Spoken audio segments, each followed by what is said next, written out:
We're back with Martha Coakley, former Attorney General and News Center 5's political analyst, and we're halfway through the OTR Pop Quiz. Question 3, who said this? This feels good being back in Michigan. You know, the trees are the right height.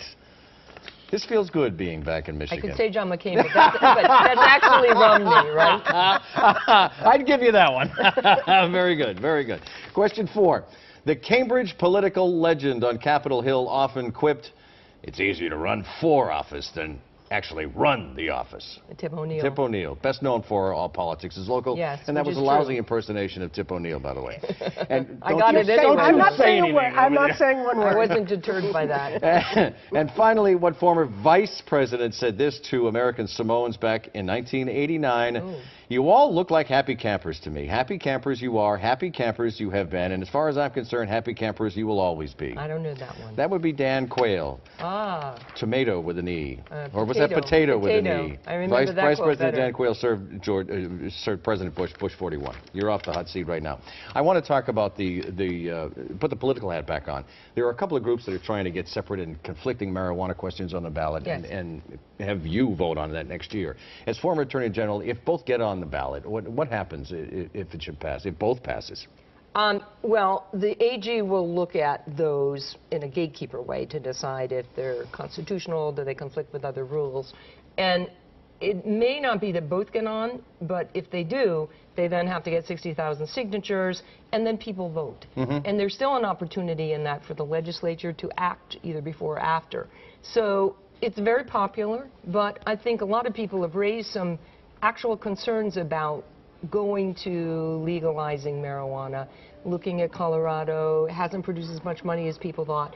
And it'll be a very interesting debate. I don't think we know as much medically about what marijuana does or doesn't do. We've approved medical marijuana. For medical marijuana, we haven't yeah. implemented it very well, Right. though. Well, And what happens if they both get approved by the voters and they're diametrically opposed on, basically on some key issues, you know, money, regulation, etc.?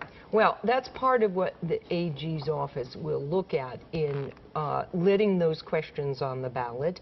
But that is a very good question if they both were approved. I think that's unlikely to happen. I can't think of any time when that actually has.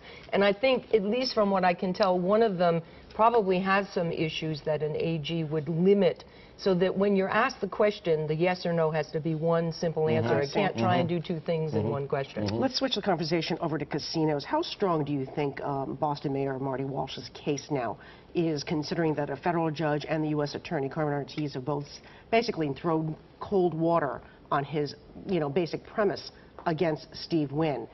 Does it not look good for the Boston mayor at this point? Well, the case itself had a lot of speculation in it, and I think that's been undercut by some of the comments by what's happened in the federal court and what U.S. Attorney said.